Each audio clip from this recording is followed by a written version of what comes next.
Olá pessoal, sou a professora Daniela Coelho. Vamos retomar nossa disciplina Capital Humano e chegamos na terceira competência, que é Gestão de Pessoas e sua relação com o comportamento organizacional. O que vamos ver nessa competência? Introdução ao comportamento organizacional, característica do comportamento organizacional, novos desafios e a estrutura do comportamento organizacional. Vamos começar com a definição. O que seria comportamento organizacional? Comportamento organizacional é o estudo do comportamento dos indivíduos e dos grupos dentro das organizações. Será que estudar comportamento organizacional é importante? Acredito que sim. Vimos nas competências passadas que as pessoas são um recurso fundamental dentro de uma organização. E o comportamento é inerente às pessoas. Sendo assim, quanto mais entendermos sobre o comportamento das pessoas inseridas na organização, maior vantagem teremos em relação a isso. Sendo assim, as pessoas e os grupos dentro das organizações passam a obter uma influência significativa no que diz respeito aos resultados da organização. Bom, nesse momento é importante a gente entender 3 razões essenciais para o estudo do comportamento organizacional nas organizações, obviamente. Primeiro são as aplicações práticas. O desenvolvimento de um profissional é essencial conhecermos o comportamento dele, desenvolver esse comportamento para que ele alcance efetivamente o seu desenvolvimento. Quem está dentro de uma organização, quem tem uma carreira profissional a ser desenvolvida, precisa conhecer fatores específicos do seu comportamento que possam efetivamente comprometer os resultados dentro de uma organização. Sendo assim, o comportamento humano contribui significativamente para o alcance dos resultados dentro da organização. A segunda razão seria o crescimento pessoal, que aí eu faço um paralelo com a primeira. O crescimento profissional, a partir do momento que você conhece o seu comportamento, faz uma autopercepção, um autoconhecimento, você consegue identificar talvez as suas falhas. E quando eu identifico as falhas, eu corro atrás delas para que possa minimizar o efeito dessas falhas, para que isso possa não comprometer nem ao meu crescimento pessoal, nem aos resultados da organização. E a terceira razão é o maior conhecimento. O que seria isso? Parece redundante a gente estar falando da importância do comportamento, mas quanto mais estudamos o comportamento organizacional das pessoas, maior será a probabilidade das organizações conseguirem ajustar esse comportamento. Ou seja, eu consigo, através de alguns subsistemas, lembra que nós estudamos os subsistemas de RH na competência passada. Então, através de alguns subsistemas, eu consigo identificar determinadas falhas de desempenho que estão acontecendo dentro da organização e essas falhas podem estar diretamente ligadas ao comportamento organizacional. Então, quanto mais eu entendo o comportamento organizacional da minha organização, maior será a minha probabilidade de alcançar bons resultados. Precisamos entender algumas características do comportamento organizacional. A primeira delas é o seguinte: o comportamento organizacional ajuda a lidar com as pessoas nas organizações. Isso é fato. Já falo desde o início, quanto mais a gente entende o comportamento das pessoas, maior é a probabilidade de conseguirmos entender essas pessoas. Apesar de que, pessoal, o ser humano é um ser bastante indecifrável no que diz respeito ao comportamento.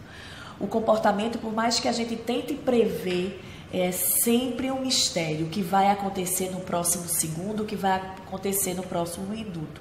Mas quanto mais investirmos nesses estudos, maior será a probabilidade de êxito.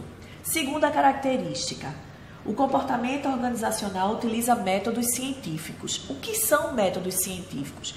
São estudos que são feitos para que possamos comprovar aquele conhecimento descoberto. Ou seja, comportamento organizacional parte do princípio de várias ciências, como a sociologia, como a antropologia, como a psicologia.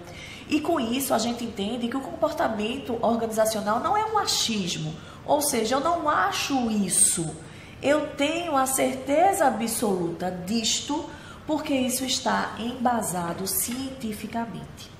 Terceira característica, o comportamento organizacional adota uma abordagem sistêmica, uma abordagem ampla. O que seria isso? Como ela vem de influência de várias ciências, ela consegue também visualizar esse indivíduo de uma forma global. Ele não precisa necessariamente estar esmiuçando o comportamento desse indivíduo inserido em apenas uma situação. Eu consigo aumentar e eu consigo visualizar esse indivíduo como um todo dentro da organização. Que isso é que é importante. A gente não pode achar que a organização é composta por indivíduos que trabalham individualmente no seu espaço, no seu tempo. A gente tem que entender que todos precisam estar integrados num determinado objetivo.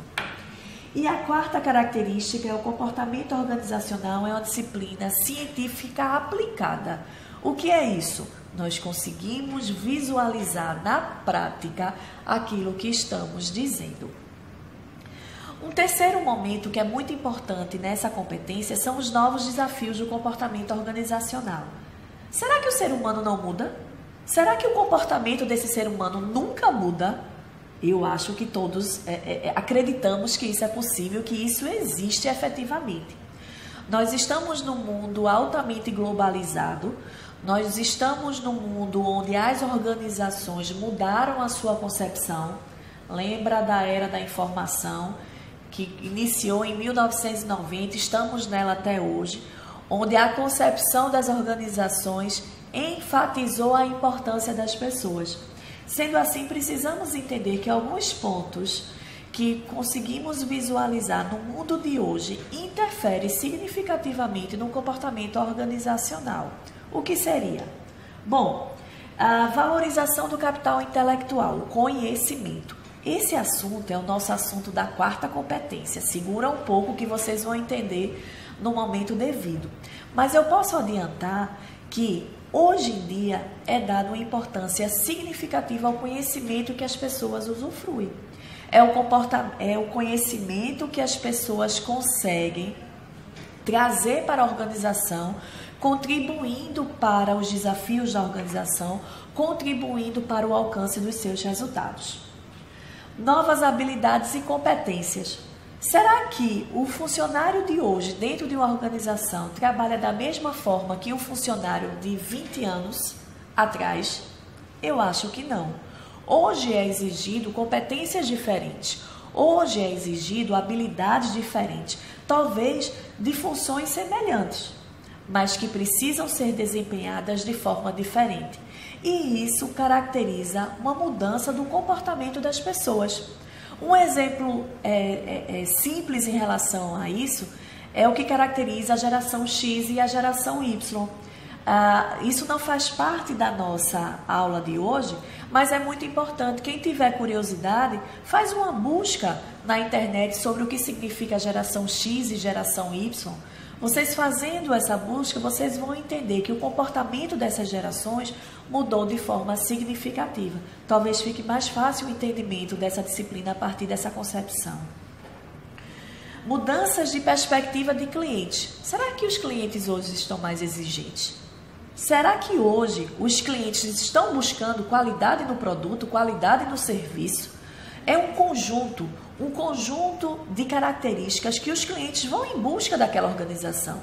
Eles não estão presos a uma determinada organização. Existem hoje várias que eles podem escolher. E eles vão escolher por quê? Eles vão escolher por uma qualidade, por algo que será mais produtivo para o seu consumo. Sendo assim, o comportamento dos funcionários dentro de uma organização também precisa ser alterado, buscando o quê? Qualidade. Por último, mudanças no aspecto de liderança das organizações. A gente consegue visualizar isso de uma forma muito simples. A diferença entre chefe e líder. Era comum antigamente as empresas terem chefes, aquelas pessoas que tinham uma determinada autoridade e por sua autoridade determinava funções e atividades que os seus subordinados deveriam ter. Hoje, nós encontramos nas organizações líderes, pessoas que não utilizam da sua hierarquia para comandar os seus subordinados. Ele comanda os seus subordinados de uma forma leal, justa, aberta, fazendo com que esses subordinados entendam a responsabilidade da execução de suas atividades. Sendo assim, o comportamento tanto dos líderes quanto dos subordinados também modificou. E a gente consegue entender que o comportamento das pessoas podem ser afetado por vários fatores. Fatores internos e fatores externos. O que seria isso? Deixa eu explicar rapidamente a vocês. Os fatores internos são os fatores que estão inerentes ao ser humano.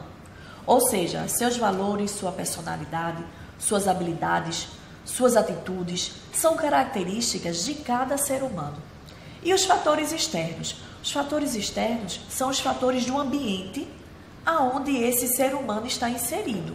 Ou seja, dentro de uma organização, o comportamento organizacional está sendo afetado por questões pessoais desse indivíduo e questões que são visualizadas no ambiente onde ele está inserido. Por exemplo, a cultura de uma empresa. O tipo de gestão de uma empresa pode modificar significativamente o comportamento. Existem empresas que são mais flexíveis no que diz respeito à sua cultura. Então, consequentemente, os funcionários eles são mais relaxados no seu comportamento, em detrimento a organizações que são mais rígidas, mais padronizadas, faz com que o comportamento de seus funcionários, consequentemente, também sigam esse mesmo padrão. Eu gosto de, nesse momento, comparar o comportamento do ser humano, que engloba todos esses fatores internos, com a teoria do iceberg. Se a gente parar para pensar, o que é um iceberg? É um gelo no oceano, vamos pensar assim, de uma forma bem prática, aonde o que a gente vê na superfície desse oceano é uma parte mínima do que tem o iceberg como um todo. Se a gente tira um raio-x desse iceberg, a gente vai ver que 10% do tamanho dele é o que é visível na superfície do oceano. E é isso que acontece com o ser humano. O que a gente visualiza desse comportamento é muito pouco diante de todos os fatores internos que afetam diretamente o comportamento deles. Então, só para a gente classificar de uma forma simples, a gente entende que existem os fatores dos valores, as atitudes, a personalidade, a motivação, a aprendizagem e a percepção que afeta diretamente. Se eu conseguir fazer um resumo desses fatores, eu diria o seguinte: os valores são essenciais para determinar o tipo de comportamento que aquele indivíduo terá na organização. E aí, para ficar mais fácil, vamos entender valores como os princípios, a ética desenvolvida por esse profissional. Outro fator, as atitudes. As atitudes desse indivíduo determina quem ele quer ser dentro da organização. Revelam as avaliações positivas e negativas que ele entende dentro do ambiente organizacional. Personalidade. A gente sabe que o conceito de personalidade dentro do campo da psicologia é enorme. Não daria nem tempo da gente falar sobre isso. Mas cada indivíduo tem uma personalidade que é uma personalidade única. Pensa uma impressão digital, cada um não tem uma diferente? Personalidade é a mesma coisa. Claro que eu consigo ter pessoas próximas a mim que possuem traços de personalidade semelhantes, mas a personalidade nunca, sempre é diferente. Poxa, a gente sabe hoje em dia que cada vez mais os funcionários precisam se sentir motivados. Quanto maior a motivação, maior é a probabilidade de bons resultados. Quanto mais motivação, menor é a probabilidade, de desistir de alcance dos resultados. Então, a motivação ela é interna. Cada um tem a sua, mas ela pode ser estimulada pelos fatores externos da organização. Percepção. Percepção é o que nós entendemos do ambiente. A percepção ela está afetada significativamente pelos seus fatores internos e pelo que esse indivíduo visualiza desse ambiente. E que é uma percepção dele. Necessariamente, essa percepção ela pode não refletir a realidade como um todo, mas precisa ser respeitada porque é a percepção desse indivíduo diante dessas condições. E por último, a aprendizagem. Poxa, cada dia que passa, um funcionário dentro de uma organização precisa aprender. Nós temos um subsistema que seria o de desenvolvimento, que é o treinamento e desenvolvimento, que é utilizado a aprendizagem. Será que um funcionário entrou numa empresa, executa uma atividade e não precisa mais de nenhuma aprendizagem, de absolutamente nada? A gente sabe que não. Todo dia é um aprendizado, que bom que nós conseguimos evoluir no nosso conceito profissional. Bom, com isso, eu termino a minha competência, a terceira. Espero que eu tenha conseguido abranger um pouco todo o conteúdo necessário para a aprendizagem de vocês e eu espero vocês na próxima competência. Tchau!